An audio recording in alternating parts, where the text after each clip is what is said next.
I actually grew up in Canada, but I was fortunate enough to play 18 plus years in the NBA. And, although I made a career in basketball, my first word was goal. And my parents are from London, and we grew up in a football crazy household with British parents on the west coast of Canada.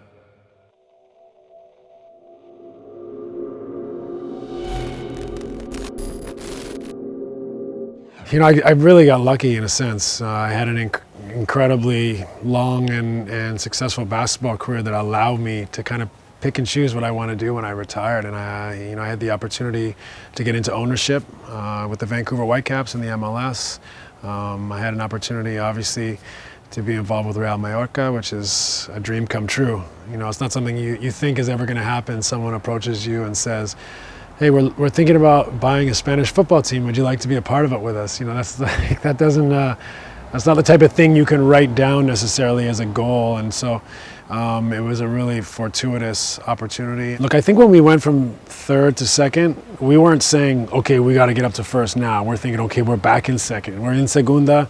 Let's continue to build our culture. Let's continue to grow our academy. Let's solidify. Let's stay in the division. Let's not go back down," because we just had the traumatizing experience of going down to the third division 2 seasons prior. So it was a conservative approach.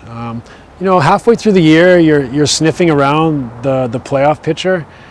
You're thinking, this couldn't be true, is it? Can we stick around the rest of the year? And surely enough, the second half of the year, the team built momentum and confidence and starts winning almost all our home matches and putting ourselves in a position where we're going to make the playoffs. And so by the end of the year, when it actually, became a reality and we're going to play in the Liga, it was an incredible, I got goosebumps just thinking about how exciting it was and how proud we were of the club. So we won the first playoff against Albacete. In the second and final playoff, Deportivo La Coruña, a big historic club that had a big budget this season.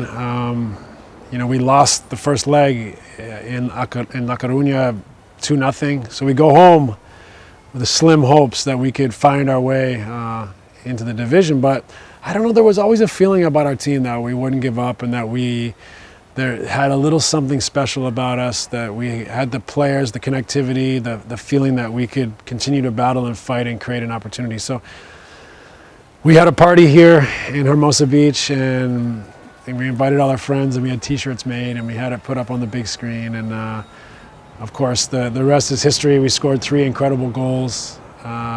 Manolo Reina made a 50 million euro save in the last 10-15 minutes that I still don't know how he did it.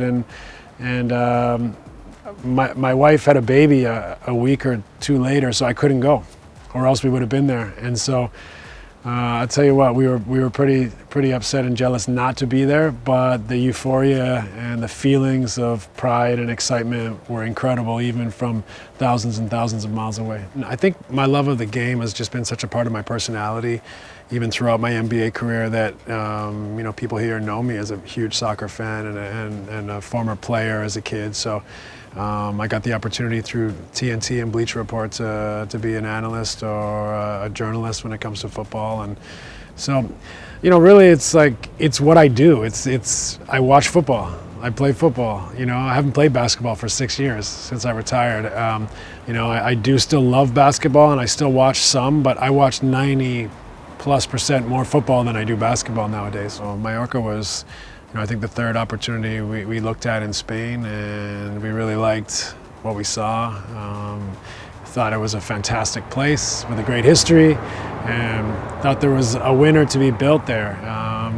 They'd won before. They'd won Copa del Rey in fairly recent times. Had been a stalwart in the Liga, a Champions League team at one stage. So we thought this is a tremendous story to become a part of. I went to the first match, was at the Camp Nou against Barcelona, and it was an incredible experience. Even seeing Messi, blast 3 goals in the back of the net, it's still incredible and reward for our players to play in a cathedral like the Camp Nou, and to watch the greatest player of all time play against many of our players. 6 of our starters from most of our games this year played in the third division.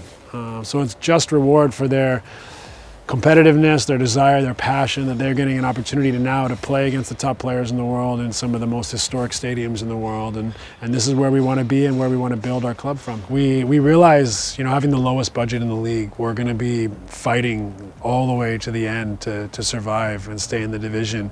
But there's an incredible motivation to do so, not only from the players for their careers, but for the club and our ability to grow. If we stay in the division, our budget grows, our experience grows, we're able to invest in infrastructure and playing staff. So staying in the division is pivotal for the plans. But when you have the lowest budget in the league by quite a ways, you need a little bit of something extra. You need to be better than other teams in culture and connectivity, team spirit.